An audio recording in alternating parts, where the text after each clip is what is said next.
Trace, a coming-of-age story set in the turbulent times of the last days of the Kingdom of Granada. That's coming up next, right here on The Right Stuff.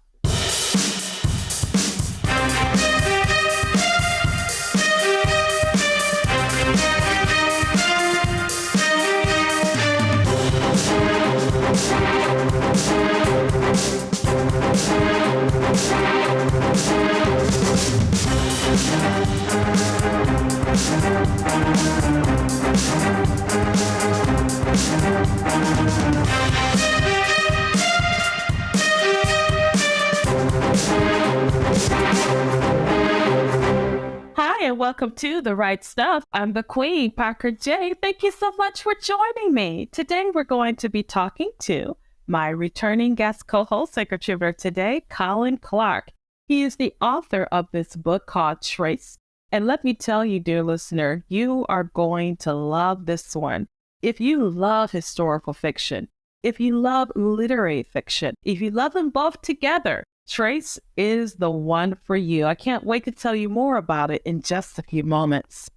As always, we'd like to thank our Patreon team for their support. We have been showcasing Christian authors worldwide for the past 9 years, and as God gives us grace, we'll continue to do so. To find out how you can help us, simply go to patreon.com/rightstuff and see what you can do. And as always, we cover your prayers. To stay up to date with PJC Media, simply go to pjcmedia.net, click on that pink follow button, and you'll never ever have to miss a show. Subscribe to our new YouTube channel at PJC Media and find out exclusives, extended content, and more. Go ahead, subscribe today, and click that notification bell so you'll never ever have to miss a show. And so without further ado, I'm going to introduce my guest co-host today. Colin, how you doing today?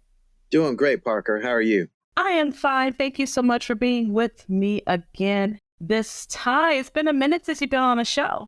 Been a bit. The last time you were on, we did a wonderful series about romance. It was from an article that you did back in 2015, I think, maybe 2019 even, but it's such a great article. And now you're back again with your newest book. So very exciting times for you. Yes, absolutely. So what has been happening since the last time you've been on the show? Well, okay. So the romance article was fairly recently, I think. But if you're talking about what I've been up to since the last time I presented a book on the show, there's been a lot that's going on. And what Trace is it's what I call a dual platform project. The thing is that I think your listeners might not know that I'm also a musician, a composer. I write music for orchestra, and I've recorded albums, and I play different instruments and so on. And back when I wrote The Muslims, I was trying to be an author and trying to be a musician separately, doing two different things. And it was very hard.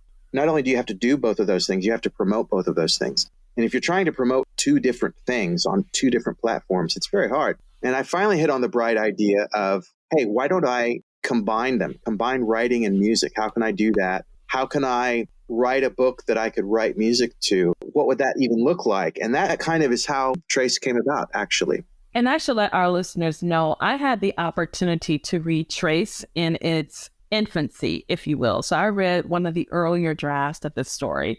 And reading it again, it just lets me know just how wonderful this tale is. And to you, dear listener, I should tell you, Trace actually inspired one of my books called The Butcher's Daughter. And when I told Colin this, he was a bit surprised because they're two different eras, two different writing styles. But I was so inspired by his story that I just had to kind of follow in the same vein as him. So I'm really thankful that Colin wrote Trace and that I was able to be invigorated by his own style to create my own.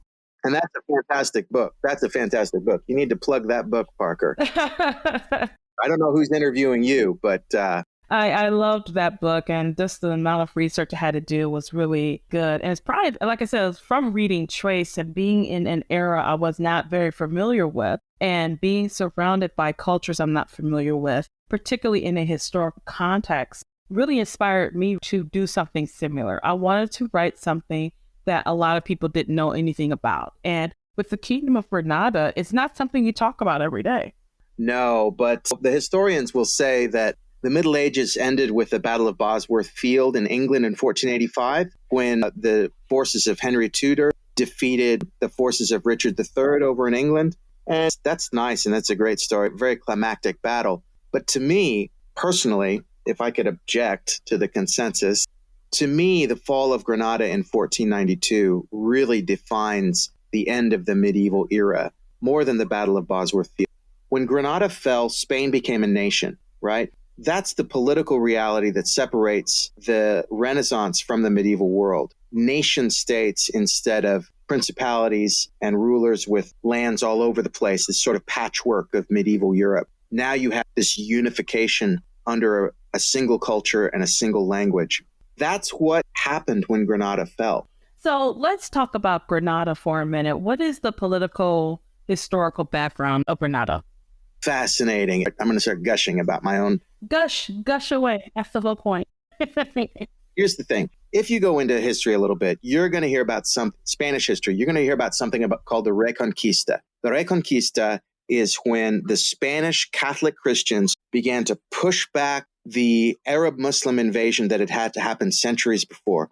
There's a lot of irony here because the Arabs invaded Spain, took it over, drove the Spanish back into the very northern corner of the peninsula, dominated, enslaved many of them, many thousands of them, took over, and then created an absolutely brilliant culture, okay? The greatest doctors, physicians, scientists in Europe, right through the Middle Ages, were all in Spain. The first university ever in Europe was founded in Spain, okay? The first experiments that we have record of, people attempting a manned flight, happened in Andalus. Andalus was that kingdom, that region of Spain, which consisted almost of the entirety of Spain at the beginning.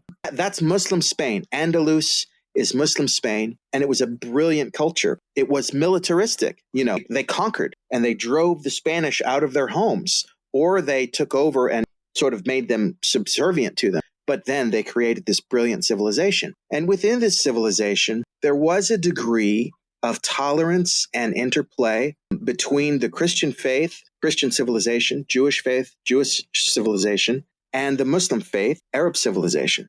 They were collaborating and sharing ideas and information successfully with each other in different times and in different places. I don't want to overstate that because it wasn't a happy honeymoon all the time, and it wasn't always, rainbows and jelly beans. There was lots of violence in play, but it did happen. It did happen in certain times and in certain places. And it contrasts with Renaissance Spain when the Jewish people were expelled entirely from Spain, or they were persecuted by the Inquisition, and ultimately all Spanish Muslims were expelled as well. That is the big difference.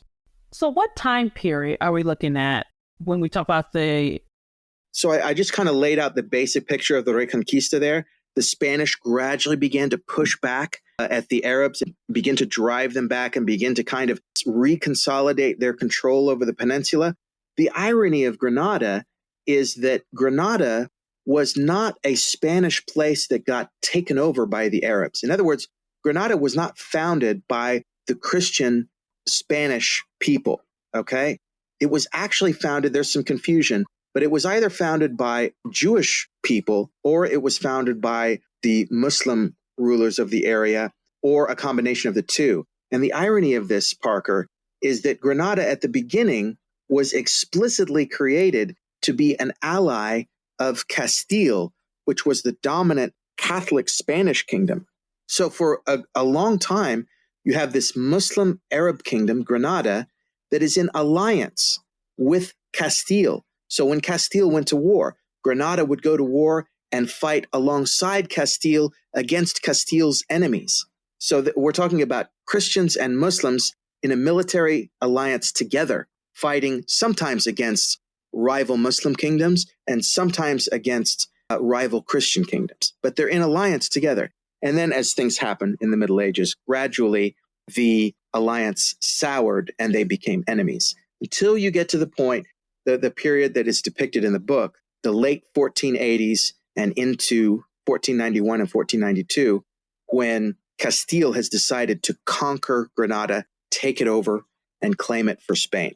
When you have a clash of worldviews, a clash of faith, it's very difficult to have them come in alignment together. But here's a unique situation where that worked most of the time. Sometimes it didn't, because these are issues that are not superficial. They're actually very deep, thought-provoking things, because it helps you navigate reality and navigate the world around you. If you have a certain belief system, your life is going to reflect that belief system. And so I can understand how these things will clash. But in Trace, you have a unique situation happening here. So let's go ahead and just dig into this story. So for my dear listeners out there, this story is told, and it's told as a storyteller. So one thing that you're going to find out right away is someone is telling a story. And they're telling a story to someone you don't know quite yet. And through a mystery here. And that narrator sometimes interrupts the narrative, but he never breaks the fourth wall. It's nothing like that. If he does break the fourth wall, you're like, get back to the story. So lots of good stuff is going on here. So tell us about Trace. Yeah. So one thing that I noticed when I started researching the time period, almost every literary document from that period has this quality. You think about Cervantes, Don Quixote. Cervantes is telling the story. He is present, in the narrative himself. It's as if you're sitting with him and you're listening to him tell you about Don Quixote and Sancho Panza and all of that. And another book that I admire very much is The Right Stuff by Tom Wolfe. I grew up with the movie, loved the movie, and then I finally read the book as an adult. And Tom Wolfe himself is a very educated, I don't want to say upper crust, but he is an educated, literate, sophisticated guy who, when you hear him talk, he talks like an English language expert, sophisticated guy. But when you read The Right Stuff, it sounds like you're at a bar and you're listening to a former test pilot tell you about this era. There's nothing that puts you in a time period or in a place more than the feeling that you're being told about a time and a place by somebody who's from there. So that was the first thing that I hit on. I just want this to feel like someone from this time is telling you this story. So I wound up doing things that I wouldn't normally do in a story.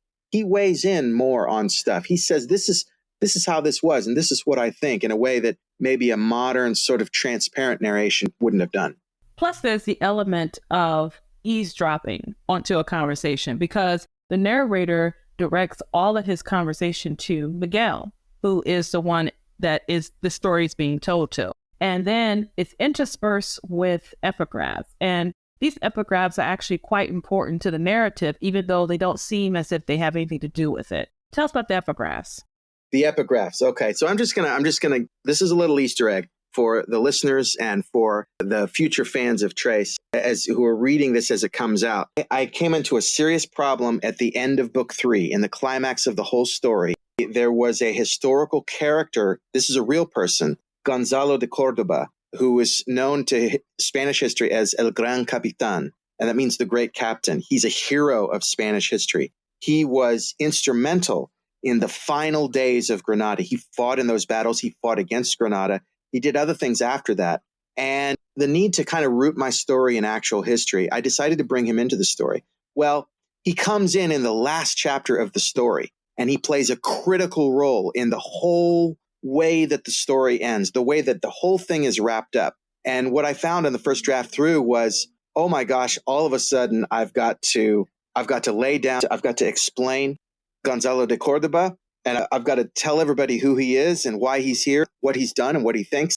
And so there was a lot of exposition at a place where the exposition really should be done. We shouldn't be hearing about new stuff in the final chapter, And so that was a major problem with the first draft. And so I thought, okay, how can I get the reader familiar with Gonzalo de Cordoba before we ever see him? That's what I want to do. So I rewrote it with these epigraphs in place. So we're learning about him through the course of the story. And, I want there to be kind of a tension, like, why do I keep hearing about this guy? What's the deal? Why is he there? Why do we have these epigraphs? And then at the last part of the book, bam, all of a sudden, oh, here he is. Okay, now I understand. That's the idea. The epigraphs also give you an idea of what to expect. So it does have like a harbinger type of element in the story, but not quite. They don't always fall exactly in that way, but they do kind of give you the theme of the chapter or the theme of the section of the story that we're a part of.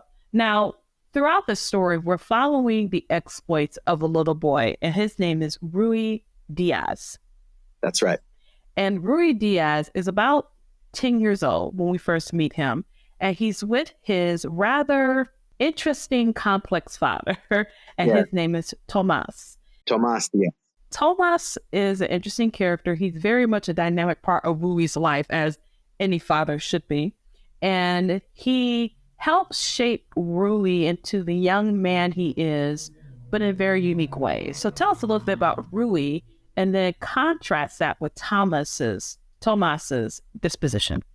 I wanted Ruy to represent universal moral values. I wanted Ruy to do something inspiring. I'm going to try not to give away the story, but I wanted Ruy to do something inspiring in the course of the story, something that's deeply meaningful for people that know and care nothing whatever about Spanish history. I wanted the story to have a universal significance and a universal meaning. And that runs against the grain of depicting people as they were in a particular historical period. Because, if you're going to depict a typical citizen of Florence in 1480, what they would have thought, what they would have worn, where they would have gone, what they would have cared about, that's the opposite of universal. That's the particular.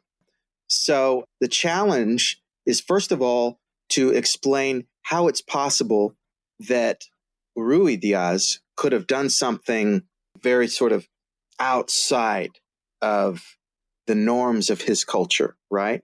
How could he do that? And then we also need something to kind of measure Ruy against. In other words, we need someone who is characteristic of that time and place in order to measure how Ruy is different in his own particular way. And so Tomás, his father, I think, was the natural vehicle for that. Tomás is the diving board, the springboard that Ruy begins on, but then also departs from. And Ruy is an intelligent young man, and he is extremely observant of people around him, whereas Tomás is more concerned about his own interest and his own agenda that he's trying to put forth. Ruy is the exact opposite. And one thing we find out, is not a spoiler or anything, that his mom passed away some years ago. And when his mom passed away, you can only get the idea that Ruy must have some of his mother in him. Because if he had all of Tomás in him, then him and Tomás would probably get along a lot better than they do. But Ruy is extremely respectful of his father, which is something that comes throughout the book as you continue to read it.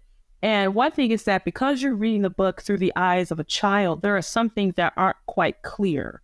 And I kind of like that a little bit, because we're learning things in the same way and at the same pace that Ruy is learning that. Was that a deliberate thing?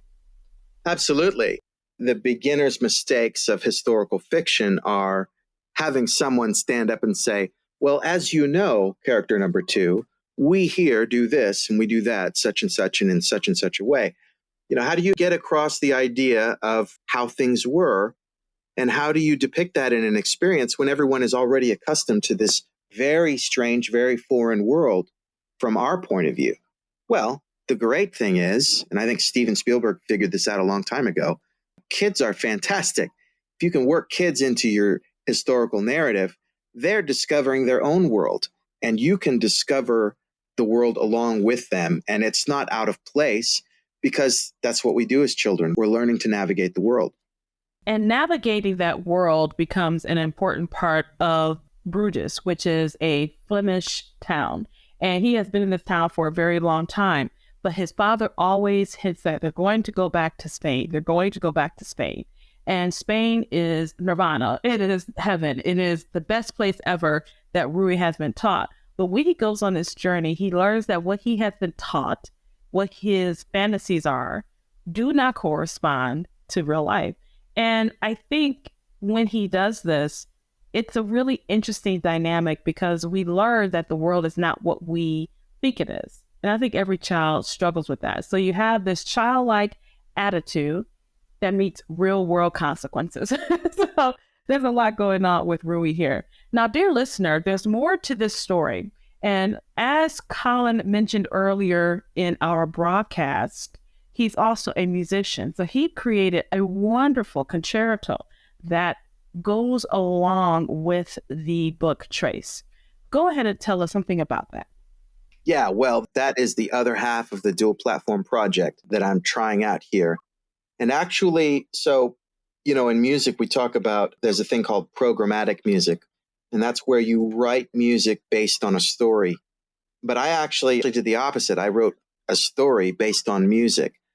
Many years ago, I traveled to Jerusalem with my wife in 1998, many years ago. And I discovered an instrument called the oud, and I fell in love with it. The oud is the Arabic lute, the Middle Eastern equivalent of the lute or the guitar. And I brought it home with me, and I eventually learned to play it, and it became my main instrument. I've recorded albums with the oud. I've performed all over the world with it, and I love the instrument, and it's just incredibly rich in history. But I found that as I began to compose with the oud, I found myself drawn to the period of history when the oud was in Spain and when these cultures were mixing and mingling, and the possibility that I could use the oud and compose music on it that didn't just suggest its Arabic origin, but also suggested its context and its interaction with other cultures in Spain. So a Jewish influence, a European influence, and an Arabic influence, all mingling together on this instrument. And I began to compose these Spanish-inflected oud pieces that were kind of unique, a little bit separate, a little bit distinct from what you normally hear played on the oud. And so when I began to think about what kind of a dual platform project could I do, these Spanish-inflected oud pieces, this was what I thought. I thought, okay. And I just had the vague idea, just the vaguest notion of friends, positive. There are people in Spain. The oud is there. They love music, and they're friends. And we're talking about Jewish people and Catholic people and Muslim people being friends together. And that was just the vaguest notion in my mind when I began to write these pieces. I thought that was a good image, a positive image. So then once the pieces were written, okay, well, now we need to write a story. Well, what kind of a story? And I thought, okay, well, yeah, let's write a story about people being friends in Spain at a time when the oud was still in Spain, when the oud was being played in Spain. So I found out when that was. And that era, when you have the oud in Spain, that ends with the fall of Granada, January 4th, 1492. After that, you don't really have the oud in Spain because you don't really have Muslims in Spain anymore. Okay, so this is a period, this is warfare, this is conflict. You have the Spanish Inquisition persecuting the Jewish Spanish population. You have the war, the Granada War, when Castile is trying to conquer Granada and Granada is fighting back. How could people be friends? Were people friends? Were Muslim people and Catholic people friends in this time period when their two civilizations were fighting? Well, the answer is actually yes, because there were people called renegados and desperados who were of Christian origin who had fled to Granada and fought with Granada in their war against Spain. And there were all kinds of other examples. There were examples of Arab Muslim people who had gone over to Castile and converted to Catholicism. So all this was going on. But I thought, yes, it happened. But on the other hand, how can we make it plausible? How can we make it believable? And how can we make it positive? Rather than being some kind of political necessity or exigency, how can we make it natural? And I thought, well, the way to do it, I think, would be kids, because kids don't understand politics. If you tell them these people are bad and you have to hate them, you have to teach hatred to children. They don't naturally hate other kids when they see them. And so that makes the whole situation more plausible. 3 boys, one of them Catholic, one of them Muslim, one of them Jewish, and they become friends in Granada. And once I came up with that little idea, which was, again, inspired by the music, then I had the idea for a story. And then it was just, now how do I write this story? Now, what's the story? Then that became the rest of it. Now, what's really interesting, dear listener, is that if you subscribe to our YouTube channel, we're going to have a segment where we're going to play each part of this concerto that goes along with this book, Trace, The Drums of Granada. That's the first book of the series, Drums of Granada. Now, the story doesn't end in the Drums of Granada. Tell us about the other two books in the series. Yeah, the other two books in the series. Now, I'm just going to tell you, a long time ago, I started a science fiction series called Perilous. It was supposed to be a 3-book series. I still haven't finished that. There were people that bought the first book back in the day, and some of them have said, hey, when is the next book coming out? And that kind of got bogged down. I'm not going to go into that any, but the entire series of Trace is going to come out this year. The second book and the third book are basically done. They need to be revised a little bit, but the story is done. And so the second book, the first book basically describes the formation of the Tres Hijos de Granada, the 3 sons of Granada, which is the name of their little group. That's what the story is about. That's what the title means, Tres, the 3. That's how the Tres came together, the first book. The second book kind of just follows their friendship. The 3 boys playing together, what they discover together, what they pursue together, what I imagine how I imagine a friendship of that sort might have played out in Granada in the final years of Granada. Then the last book depicts the fall of Granada itself and how that affects the Tres and what becomes of them. So the second book is called The Songs of Granada, and there will be actual songs of Granada, at least the poetry will be that are poets from Granada. That's in the book. And then in the third book is called The Trumpets of Granada. And so the trumpets have to do with the fanfares, the armies, and the final defense of Granada before it falls. So for our listeners out there, there's a lot planned for this story, for this book, and I can't wait to read them all. And I already know that I can tell Colin's going to break my heart. I told him this before. No, I'm not going to. I won't. You promise? Okay.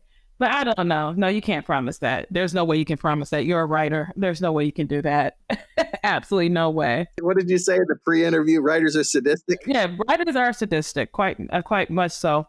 And people don't believe me when I say that. They're thinking, oh, you're just being dramatic. I said, no, we're not. Okay.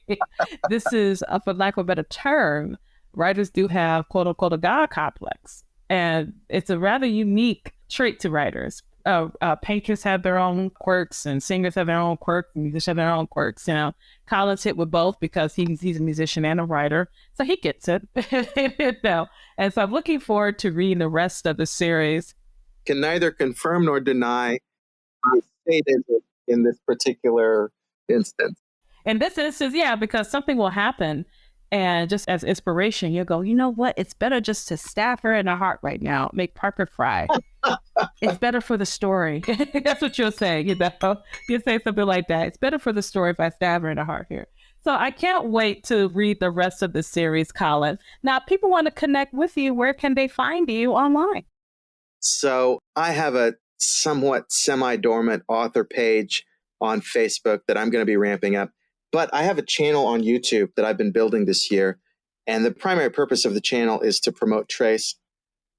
So if you look for Callan Clark on YouTube, you'll find my videos. You'll find out all about what the oud is. And you'll find Trace specific videos where I share my thoughts about the book and kind of give a little bit more background about the project itself. And you also get to hear the musical development of the Trace project as it's coming into being. You mentioned the Concerto d'Aro that I wrote in 2018 when I was writing the first draft. There are still 2 concertos to be written, and they're going to be written this year. And I'm going to be blogging and vlogging the composition of those concerti this year. So I would steer people towards my YouTube channel on YouTube. In the last moments we have left, what I would like you to do is encourage our author friends out there whom God has given the gift to write to pick up the pen and do so. They used to say during the Regency era of England, when the English novel was really starting to become a popular form, and I'm talking about the days of Samuel Johnson and these people, they used to say in England, everyone has at least one novel in them. And what that really means is everyone has a story to tell. And, I really think that that's true. And I think that for Christians, for believers, to tell your story to the world is a little bit more frightening, and it's a little bit more challenging than it used to be, because our culture is turning against Christianity. It's turning against the values that are embodied in the gospel. But I think the thing to remember in all of this is that if you feel hesitation and anxiety about sharing who you are in Christ through your fiction, you feel a little bit of trepidation about the prospect of talking about your faith through the creative process of the novel, remember that you're talking to a nation of people that all feel the same way, regardless of where they are, regardless of what they believe. And when you share who you are and what you believe, when you do it transparently and sincerely and genuinely, without conceit and also without judgment, and to just be as faithful as you can to the message that God has given you, that's inspiring. It's not just inspiring to Christians, it's inspiring to everybody. It's very much worth doing. You might come to the end of your life and realize that it might have been the most important thing you did, or one of the most important things. That's what I think. I try to remember that everybody in America is scared to say who they really are and what they really think, because there's so many people in power now who are trying to control everybody else on both sides of the coin. And I think that when we stand up and when we just be honest about who we are, we make a little bit of light in the world.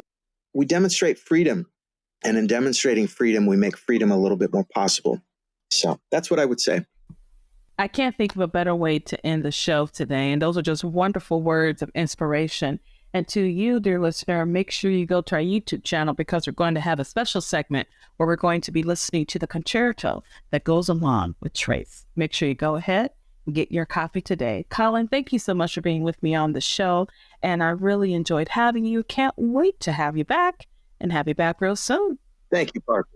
And we were talking today to Colin Clark. He is the author of Trace. The first book is called The Drums of Granada. It's available online wherever books are sold. So make sure you go ahead and pick up your copy today. You're going to love it. And then make sure this is going to be a stacked feature. So it's not just the book. You're going to get the music as well. Make sure you subscribe to our YouTube channel so you can hear that music exclusively on YouTube. Thank you so much for joining me for this edition of The Right Stuff. I'm the Queen, Parker J. And you have a wonderful, absolutely glorious, blessed day.